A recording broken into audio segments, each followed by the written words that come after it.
Hi, guys. This is Kim Campbell, and you are listening to the Can't Not Share podcast. I recently realized that it was 19 years ago this month, which is November, that I started going to church. I was raised in a wonderful family with great parents and a younger brother, but we were unbelievers, not Christians. My parents didn't have any faith background. And I dabbled a little bit with church, like in my elementary and early middle school years. Like I would go with friends to youth group and Sunday school, and a couple of years went to church camp over the summer. But it was really more for, social reasons, and not because I had any understanding at all of the Christian faith. I still remember very well many of the songs that we would sing, like at Sunday school. I remember this one that goes, I have been crucified with Christ, and it is no longer I who live, but Christ lives in me. Ch-ch-ch-ch. I mean, so many songs. I remember those words very, very well, but I had no idea what those words meant. They were just fun, and we would do like the clapping and the hand movements. It was tons of energy. And I remember the first time that I discovered those words to that song were actually words that were in the Bible from the book of Galatians. It says, I have been crucified with Christ, and it is no longer I who live, but Christ lives in me. And the life I now live in the flesh, I live by faith in the Son of God, who loved me and gave himself for me. Like, wow, those are powerful, powerful words.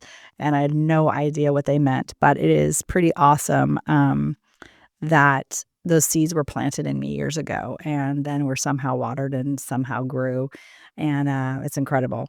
But I actually became a believer in my 20s, my mid-20s, and at that time, I had no concept of who Jesus was.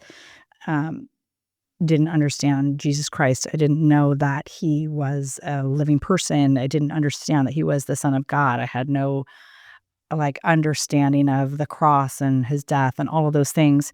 In fact, the name Jesus, like, would make me cringe. I would just, like, roll my eyes. Um, I used to say often that religion is a crutch for weak-minded people, and I was pretty overtly and belligerently opposed to anything that remotely had to do with God. I think that came from, my mom and my grandfather. I remember them saying things like that. I remember watching, like, the Academy Awards, like, with my mom on the couch, and anytime, like, an actor would be like, "Oh, I just wanna thank God for this award," she would just get so mad and be like, "Why would they thank God? They're the one that did it. They're the one that had the gifts and the talents, and it's so annoying that they thank God." And I just would, just was like a parrot, and that was just kind of the belief system that I had. And then at our wedding, like, my husband Mark and I got married, and he was raised Catholic, went to a Catholic church his whole life, and even at our wedding, I was, like, so opposed to having our wedding in a church and was very vocal about not wanting to even speak about God at our wedding. And I mean, my poor in-laws, it just goes to show that, you've got to pray, pray, pray for your kids and for their spouses. Thank God that their prayers were answered eventually. But I did eventually let my mother-in-law, read a poem that I think might have mentioned God in some form. Gosh, I feel terrible about that now. But, God, he had a plan. And what Jeremiah 1:5 says, "But I formed you in the womb. Before I formed you in the womb, actually, I knew you. I knew the plans that I have for you, and declare the Lord. And those plans are to prosper you and not to harm you, plans to give you a hope and a future." And I'm just blown away now, and humbled as I look back on how much God, loves me. And even though I spent a lot of my life, 20 plus years of my life, denying his existence and speaking terribly about him, he loved me anyways. And God, it says in the Bible that God demonstrates his love for us, that while we were still sinners, Christ died for us. While I was being so nasty and denying him and speaking bad about him, he loved me anyways. He's so good. Um, so how did I get from that kind of a life, to here? I love to tell you that story now. In August 2005, I delivered my second daughter, Taylor Love, and when I was in the hospital delivering her, I was getting my epidural, and, they put that long needle into your back to kind of put the medicine into, like, your spinal column, your spinal fluid, so that you're all numb from the waist down, and, actually what happened with me was that the anesthesiologist gave me a wet tap, and what that means is that he accidentally punctured the dura, which is, like, the tough outermost membrane that surrounds the spinal cord, and so he punctured that on accident, like, went too far and punctured it, and so my spinal fluid started to leak out of that tiny little hole that he had made. And, like, your brain floats in that spinal fluid inside of your head, and so as it's leaking out, the brain, like, tends to sag down, and it causes these horrific spinal headaches. Um so that was happening to me, and, at the same time, like, a day or 2 after, like, I ended up delivering my daughter, like, I was still dealing with those horrible spinal headaches anytime I would sit up, but at the same time, I started to get really sick, and I had a fever that was going up, and it finally reached 105, and they decided that I must have some sort of infection because that is not a typical side effect of having a wet tap, like having a fever, so there was some sort of infection, they couldn't figure out what or why, and so, they cleared the room. They took my baby Taylor away from me and sent her to the nursery, which was devastating. Obviously, as a new mom, like, you just want your baby there all the time and to nurse her and stuff. But I was so sick. My head hurt so bad. I had such a high fever that I couldn't even hold her. So they took her away and they put me in quarantine, put a caution sign on my door, and any nurse or anything that came in had to wear a gown and a mask and gloves. It was a crazy, crazy situation. And I want to tell you a little bit more then about how that situation led me to the Lord. Um, I actually wrote a book a few years ago. I wrote a book and published it. It's called What If? A Journey of Seeking, Finding, and Following. And in this book, which you can buy on Amazon if you're interested, I wrote a little bit about this at the beginning. I'd like to just read a little portion of that to you now.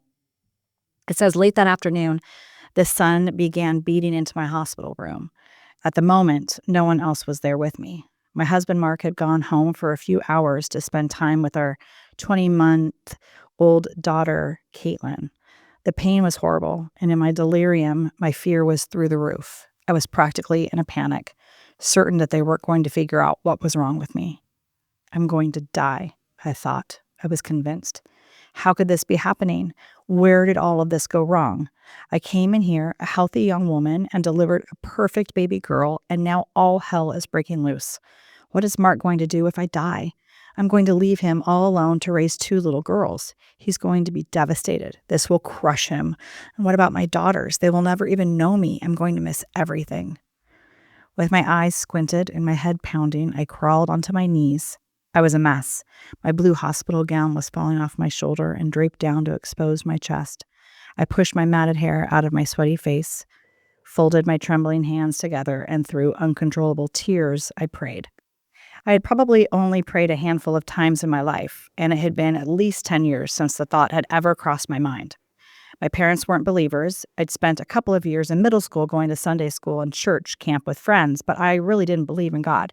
In fact, I was often outspoken to the point of being disrespectful about how religion was a crutch for weak people, and I'd done my fair share of dabbling in New Age practices and Buddhism. However, on that scary afternoon, I was vulnerable and desperate and willing to try anything. God, please, please, please, I don't want to die. I'm begging you, don't let me die. Please, I'll do anything, I promise. If you let me live, I will figure this whole thing out. I will search for you, please. I collapsed into a pile on the bed and just wept. Like a soldier in battle, I cried out from inside my foxhole and made a desperate final plea for mercy. A team of nurses rushed in, stripped me out of my hospital gown, and frantically ran around getting wet washcloths and soaking them in buckets of water and putting them all over my body. They brought in a huge high-powered fan and set it up to blow directly on me, and worse, they put a frozen blanket underneath me. It was painfully cold, but critical to bring down my dangerously high fever. By this time, Mark was back and my parents were also there. My mom kept an icy cold washcloth on my forehead and ran her fingers through my hair. My dad kept sweetly attempting to rub my back, as he always did when I was sick, but it hurt too much. Before long, an infectious disease doctor happened to come in and introduced himself to us. He had accidentally stepped out of the elevator onto the labor and delivery floor, and one of the nurses quickly grabbed him and asked him to take a quick look at me. Confused by my symptoms, he ordered a series of tests, including a spinal tap, and immediately got me started on a heavy cocktail of antibiotics. By the morning, I was feeling better and the fever was down. They allowed Taylor back into my room, and my heart just melted as I held her and was able to nurse her again. Mark went home to pick up Caitlin, and there in the hospital, we got to be a family of 4. It was nearly overwhelming to have my 2 girls and my husband with me. I was so happy to be alive. I just wanted to go home so that all of this could be over and we could begin our life together. So in that moment, you know, I just realized how powerless I was and that I had no real control over my own life. Like we can set up our lives in such a way that it's perfectly scheduled um and we feel like we have control, but ultimately when you get to a place like that where you feel like you're facing death, you realize you actually are not the one in control of your life. And so I was literally brought to my knees and forced to admit there that I needed help from God. Um, what had happened actually was that when I had gotten that wet tap, a bacteria had gotten into that puncture hole and I had contracted meningitis. So I was, in fact, very, very sick. And it was really a miracle that right after I prayed, this doctor, infectious disease doctor, happens to get off on the wrong floor and is like escorted down to my room. Like that was just the hand of God. And I could see that so powerfully. Fast forward a couple of months, and I remembered that deal that I had made with God. That if He saved me, I would figure the whole thing out. I would figure Him out. It's so cute as I look back on that now, like such a little baby Christian, trying to understand how everything worked. So I decided to, do some research on churches in the area, and I kept trying to find a website that mentioned God, but didn't really seem too focused on the whole Jesus thing. Like I just could not stand, just couldn't stand it. And I was just like, why? Like, why can't these people just talk about God? Like, what's the deal with Jesus? It's too much. But I, of course, couldn't find a church that, fit that description. So I ended up going to San Clemente Presbyterian Church, which was close to my home. And, I heard a lot of neighbors talking about the great preschool that they had. So I was just familiar with the name. I went by myself very reluctantly. I sat in the back row, of course, and just kind of probably had my arms crossed and was like, all right, I'll do this, just to kind of check the box. But I don't know about this whole thing. But I remember like actually kind of liking it. I looked around at the people and I remember thinking that I kind of liked what they were wearing. Like I thought that, I don't know, the guys were all going to be in like suits and the women were all going to be in like turtlenecks and pearls. But in fact, they all were like in Hawaiian shirts and flip-flops, and it was like super casual and kick back. And I thought, oh, wow, this is kind of a place where I could see myself fitting in. And I liked the music. Like there was an electric guitar and the drums. Like I guess I thought there would just be like a dusty organ and like hymns, but they were singing like really kind of upbeat contemporary songs. And I loved the pastor. I loved his message. I felt like it was really applicable, and I kind of hung on every word. And, everyone just seemed really friendly and really nice and really happy to be there. And like they were all part of this great community. And I was very, very intrigued. So I went back the next week and then the week after and the week after. And by February, I had convinced my husband, Mark, to go with me. And he actually really liked it too. And I then emailed the pastor of the church, the head pastor. His name is Todd Bolsinger. And I just said like, hey, I'm new to this church. I've only been coming for a little while. I'm not a Christian. I don't understand what's going on. I don't even know where to begin. I have a lot of questions. Like, what do I do? What's your advice for me? And to my surprise, he invited me to come and meet with him. So I went to the church and had a meeting with him in his office, and we had a cup of coffee, and he answered all of my questions. I mean, I was like drilling this poor guy, like, well, what about the dinosaurs? And I'm really supposed to believe that this guy parted the Red Sea? Like, that's ridiculous. These miracles, we're really, really supposed to believe this stuff. And he met with me several times, like for coffee, over breakfast in his office. And he was just so gracious with me. He answered all of my questions that I had and kind of like had a response to all of my doubts. And I remember even on that first meeting, like he prayed for me, and that was powerful. I had never had anybody like pray for me, and that was pretty special. He even bought me my first Bible, and he told me that he wanted me to start with the book of Matthew and get to know who Jesus was. And he challenged me to just read it as if I believed that it was true. So I did. And somewhere along the way, I have no idea when or where or how, but I started to believe.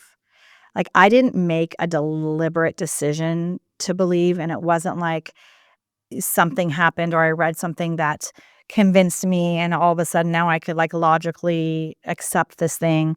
It wasn't like that. It's just, like, somewhere along the way, my heart just changed, and I occurred to me one day, like, "Wait, like, I believe this stuff that I'm reading, like, this is the truth." And, I was baptized then in March with my daughters. I still didn't completely understand everything, but for the first time, I had faith. I believed it, and I felt like my life was just beginning.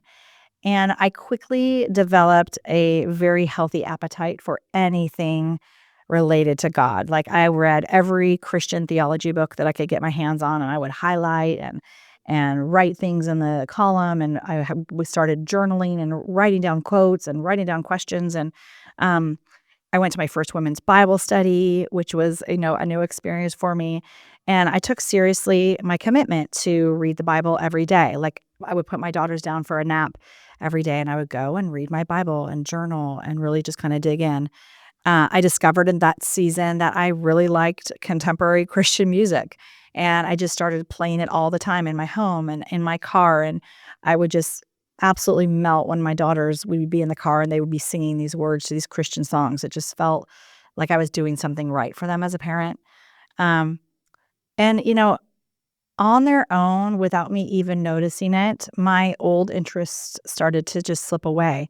Like, certain TV shows just didn't seem right to me anymore, and I was no longer, like, subscribing to People magazine, or, like, getting like, even reading the gossip magazines in the checkout line at the grocery store, and certain friendships that were toxic or that didn't really bring out the best in me just kinda slowly, faded away. Like, my life was changing slowly, and I did not sit down one day and decide to stop doing certain things and start doing others. It wasn't like a deliberate one-time decision that I made, and no one from the church told me how I was supposed to behave and what I was supposed to do and not do. It wasn't that way at all. It was just that, like, something was organically happening inside of me, and I couldn't really put my finger on it. My heart was changing. My interests and desires were changing, and I just wanted more and more and more of the things of God. And as I really dug into studying the Bible and I started to understand very slowly who Jesus really was, like, I started to notice that certain things and certain people groups were really important to Jesus. And I started to take very seriously the actual words that Jesus said. Like, in your Bible, you have like those red letters that are just the actual words of Jesus. Like, I was like, wow, like Jesus actually said these things. Like, I would read them over and over and underline them and write them in my journal. Like, if this is what he said, this has got to be important. Like, I got to know what this says. And these are the kind of things that he said. These are like the common theme that I started to understand about Jesus. He said things like, God blesses those who are poor and humble, who hunger for justice, who are merciful and work for peace. Don't store up your treasures here on earth, but in heaven. No one can serve two masters. You can't serve God and money. Give as freely as you have received. If any of you wants to be my follower, you must give up your own way, take up your cross and follow me. Love your neighbor as yourself.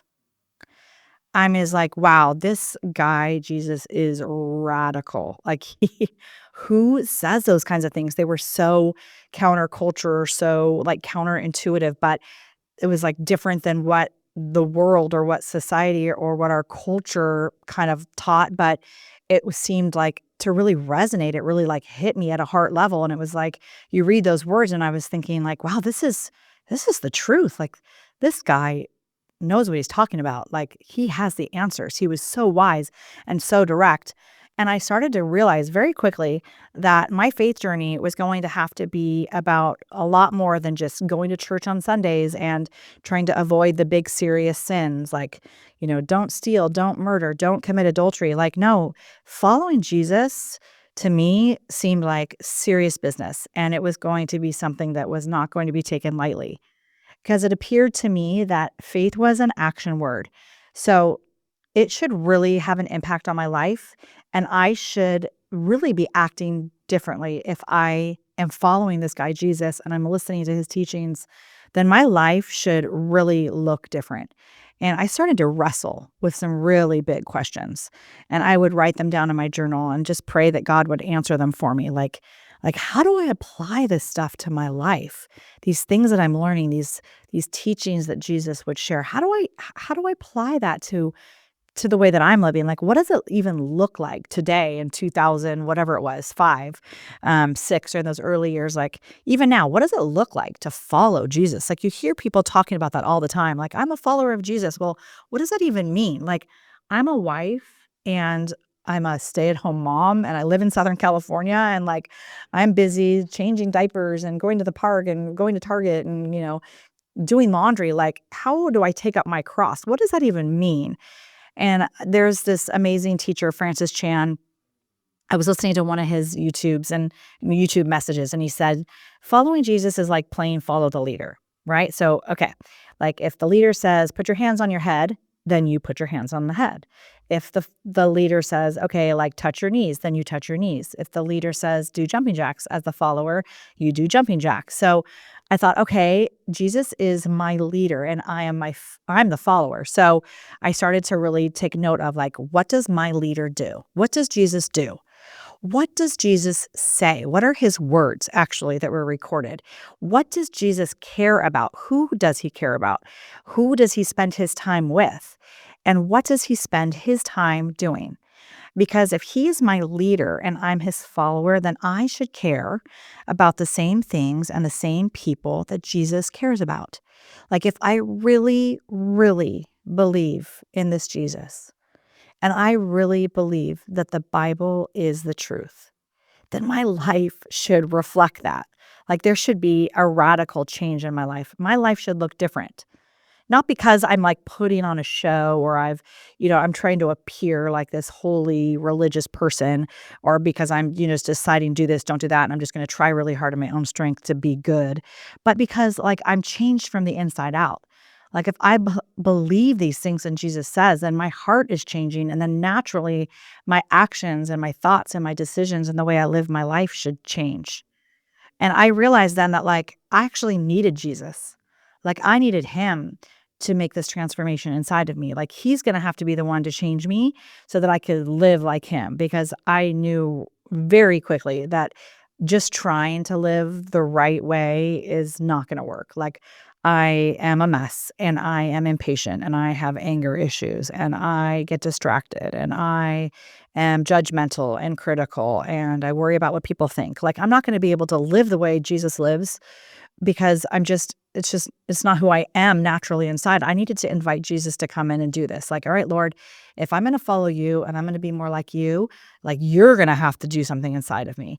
And I sincerely invited Jesus to come into my heart, to come into my whole entire life. Like not just come in a little bit and not just like teach me like the light, easy things. Like, no, come in like all the way in. And not just into the entryway of my house, like open the door and just invite him in and just hang out in the entryway. Like, no, I wanted Jesus to come all the way in, like start knocking down walls, do like a full demolition, a complete remodel. Like I invited him to come in and completely change me because I knew that left to myself, I wasn't going to be able to live the life that I wanted to live, which was a life like Jesus. And so I asked him, like, show me, shed light on the areas that I need to change. I told him, and I still tell him every day, like, I want to be a different person. I want to be more like you. Like, I don't want to be me. I want to be you. And the closer and closer I got to Jesus, the more I saw all of the ugly, dark, yucky stuff that was really hard and painful to look at inside of myself. And it's, a process that I've been on for 19 years. Even still, every prayer, every morning when I get up and I spend quiet time with the Lord, before I read my Bible, before I start to journal, I just pray like, God, like, come and have your way. Like, Holy Spirit, lead me and teach me and guide me and discipline me and show me the areas of my life that I need to change. And I invite you to come and like have your way, because you are the only one that can do this. You are powerful and I am powerless and I need you. And that has really been my journey. It's just been a journey of continually realizing my poverty and my need for Jesus and inviting him to really come into my life. And that's a dangerous prayer. It's a really dangerous prayer because he will come in. And it is really hard and tough to look at your ugliness and surrender everything to him. But God is so, so good, and he is tender and gentle and slow, and he has led me in such powerful ways that have really completely transformed my life. And like, I still have a lot of work to do, and the closer I get to him, the more I realize that I need him. But layer by layer, like an onion, he just very carefully, in just the perfect time, starts to peel things back and shows you things that you need to look at. And he puts his finger on certain areas of your life. And then he's so faithful to bring good people into your life to teach you and to be role model for you. And he shows you things in the scriptures, and you can just see as you look back how good he's been, how faithful and patient he's been to change you.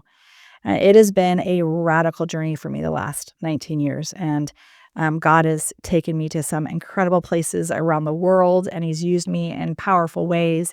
And he has completely changed the trajectory of my life and my desires and my goals and my dreams. And it's a very, very exciting life to live with him. And I'm really excited to tell you more about what he's done and the things that he's taught me and the places that he's led me. I can't help it, right? Like, I can't not share the wonderful things that God has done in my life since I invited him in 19 years ago. So again, I really pray that this podcast today has blessed you and encouraged you. God is so good, and his plans for you are good. And so until next time.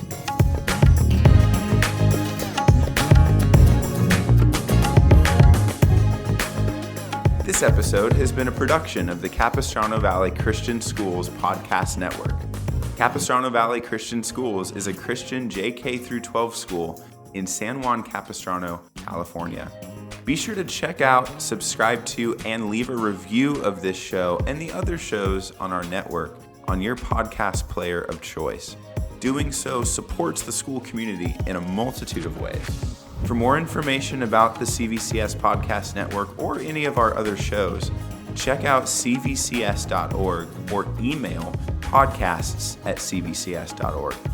On behalf of the whole network, this is Mr. Jasper saying thank you again for listening, and stay tuned for more.